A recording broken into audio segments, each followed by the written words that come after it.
सोचिए, आपके पास बस एक आइडिया है और कुछ टेक्स्ट प्रॉम्प्ट्स, और देखते ही देखते एक पूरी की पूरी लाइव एप्लीकेशन आपके सामने तैयार हो जाए। सुनने में नामुमकिन लगता है ना? पर ये बिल्कुल मुमकिन है। चलिए इसी कमाल की प्रक्रिया को समझते हैं और देखते हैं कि कैसे एआई की मदद से एक शानदार रियल एस्टेट प्लेटफॉर्म बनाया गया। अच्छा, एक सवाल।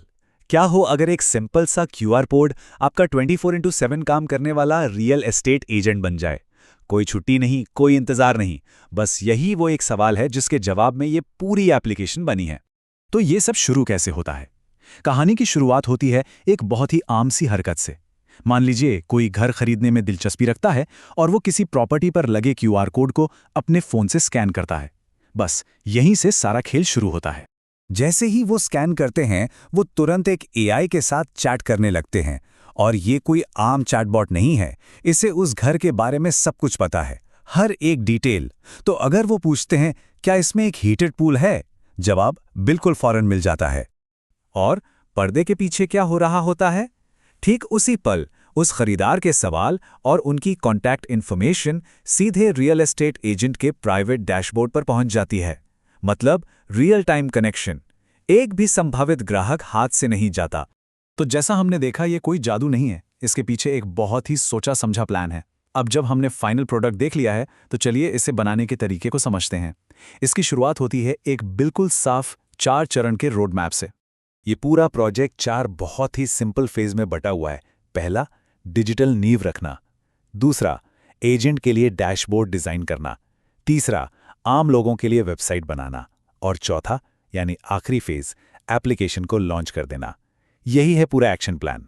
चलिए पहले फेज से शुरू करते हैं, यानी बैकएंड को सेट करना। आप इसे ऐसे समझ सकते हैं कि हम अपनी एप्लीकेशन के लिए एक मजबूत नींव तैयार कर रहे हैं।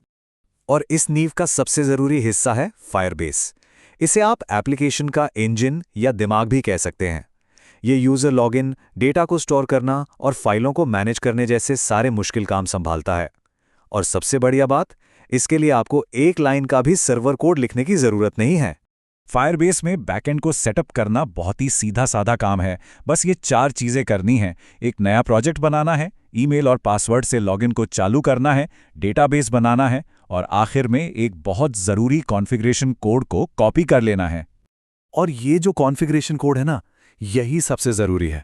ये उस चाबी की तरह है जो हमारे मजबूत फायरबेस बैकएंड को हमारे एआई डेवलपमेंट टूल से जोड़ता है। इसी कनेक्शन की वजह से पूरा सिस्टम एक साथ मिलकर काम कर पाता है। ठीक है, तो हमारी नींव तैयार है। अब आते हैं सबसे दिलचस्प हिस्से पर, फेज 2 और 3।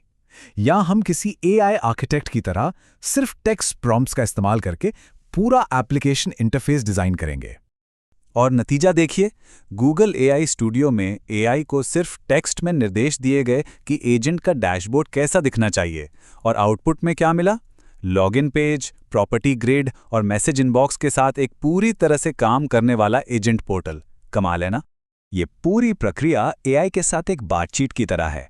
मतलब आप उसे फीडबैक देते हैं, कुछ शुरुआती डेटा डालते हैं, और एआई आपके लिए कोड को लगातार बेहतर बनाता रहता है, जब तक वो बिल्कुल वैसा ना बन जाए जैसा आप चाहते हैं। और इसमें सबसे ज्यादा हैरान करने वाली बात क्या है? जैसा कि डेवलपर ने खुद कहा, मैंने सच में एक भी लाइन का कोड नहीं लिखा।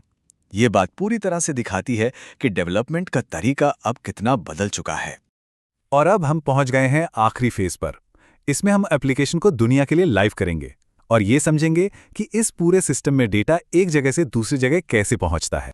हैरानी की बात यह है कि एप्लीकेशन को लाइव करना भी बहुत आसान है। इसे गूगल क्लाउड रन पर बस एक क्लिक से डिप्लॉय किया जाता है और यह फौरन एक पब्लिक वेबसाइट बन जाती है जिसे कोई भी इस्तेमाल कर सकता है। चलिए अब लाइव एप्लीकेशन में डेटा के सफर को समझते हैं। इसकी शुरुआत तब होती है जब एक एजेंट अपने प्राइवेट डैशबोर्ड में एक नई प्रॉपर्टी की जानकारी डालता है। जैसे ही एजेंट सेव पर क्लिक करता है, वो सारी जानकारी तुरंत फायरबेस के फायरस्टोर डेटाबेस में सेव हो जाती है।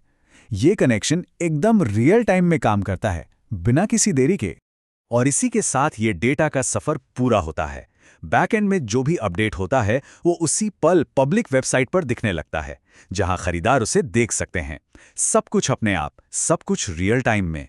तो इस सब का असली मतलब क्या है? इसका मतलब ये है कि अब हमारे पास एक नया तरीका है। एक तरफ फायरबेस जैसा शक्तिशाली बैकएंड और दूसरी तरफ एक स्मार्ट एआई कोडिंग असिस्टेंट। जब ये दोनों मिल जाते हैं तो एप्लीकेशन बनाने की रफ्तार कई गुना बढ़ जाती है। तो आखिर में एक सवाल, जब एक पूरी ऐप को सिर्फ कुछ प्रॉम्प्ट्स देकर बनाया जा सकता है, तो फिर अगला बड़ा आइडिया क्या होगा? ये सवाल हमें सोचने पर मजबूर करता है कि इस टेक्नोलॉजी के साथ भविष्य में क्या क्या मुमकिन हो सकता है।